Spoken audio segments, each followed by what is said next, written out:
Hello everybody and welcome back to From the Desk of Studio Ultra. Today I'm going to be reviewing the 2005 LEGO Bionicle set Toa Iruini.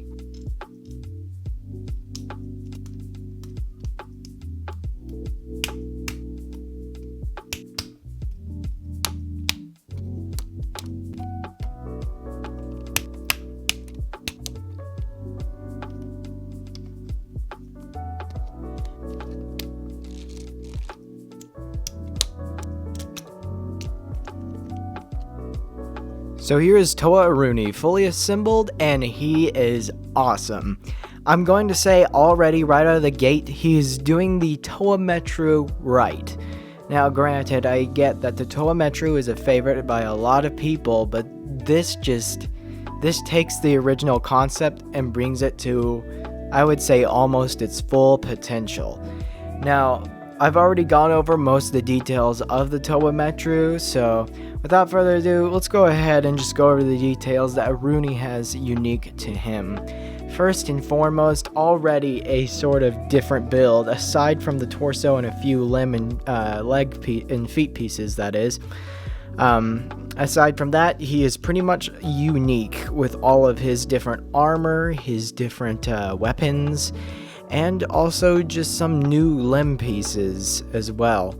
And I think that really adds to the character, as well as new colors. As you can see, he already has this beautiful gold and green color scheme, which is something that I was very happy about, because a big problem with the Metru Toa is the fact that the color scheme is not great.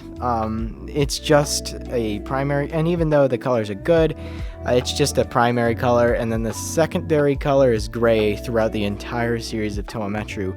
What the Toa Haga do right is that they have their individual color schemes, this one being gold and dark green, and then Noric being red and silver. That gives it a bit more individuality, a bit more uniqueness to the set, and it can stand on its own as well as in a team without having to look exactly the same. This new type of chest armor concept really does it for me. Adding like this Borak Kyle shield in gold just makes it absolutely beautiful. And also another thing that makes the sets unique are their builds.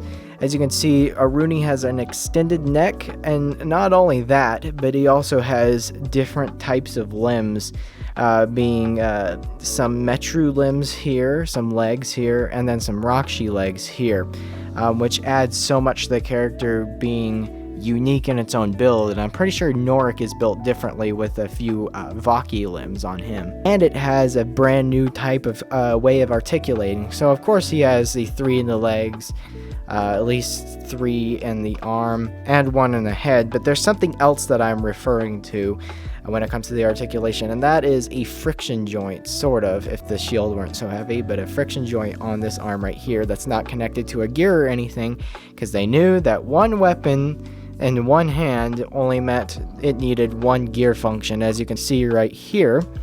And this is his very, very awesome looking staff. Just looks awesome, very cool. Looks really, really good. But as you can see, the gear function is that he can just swing it, and it's just the spear. It doesn't need to be anything else. It's just the staff that needs a gear function. Because other than that, I mean, why would the shield need to be swung around? It's kind of the idea with like Vakama's disc launcher. Like, why would we need to have 2 swinging arms if one is going to be swung? And it's a disc launcher anyway. It's not a melee weapon, so why even have a gear function at all? But this one actually makes sense of it even further, even more than a Toa Metru, I might say. It overall is a great set. The weapons are amazing. He also has 2 very unique and different weapons. Of course, the first being the spear, as I mentioned before, but also this neat shield here with Ratuka spinners on it.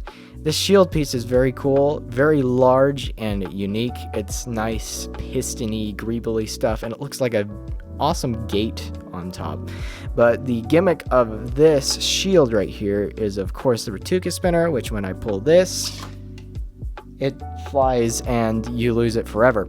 But anyway, yeah, it's such a fun gimmick, and you get 2 of them. You got another one here, which blends in perfectly with the shield color, so that way it can only look like there's one.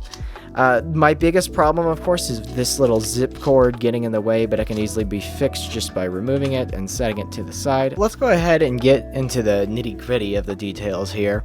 So he has this amazing golden armor all over, but I wanted to take a closer look at the mask, which is really cool and has a neat story behind it. For those of you who don't know and are wondering why his mask kind of looks like the shape of a Vaki head, is because of the fact that his original design and mask was meant to be a version of Nidiki, that of course being his Toa version before he was mutated.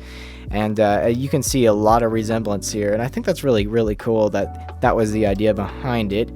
As well as Toa Norik, originally supposed to be Toa Doom. But overall, I must say this definitely improves on all of the Toa Metru problems that I have. With adding such a unique design and style, giving it new weapons and a color scheme that actually pops and is different from the other Toa, despite there only being one other Toa Haga set. I wish we had more. It's too bad that this didn't have more sets in the line, but I guess it'd be kind of like the Toa Metru all over again. I feel like if they did this with the Toa Metru and just started with, you know, adding new limbs here and there and switching it up a bit, I feel like it would have been a lot better of a Toa line, in my opinion. It is a very unfortunate thing that these came in special edition sets, but hey, I'm glad that we got them. They were a really unique addition to the 2005 line, and it just added more to the story, as well as giving us some very unique sets in the process. And I think overall it was a great idea by LEGO. But yeah, guys, I think that's all I have to say about Iruini here. I hope you're having a great day. I hope you enjoyed this video. And until next time, goodbye.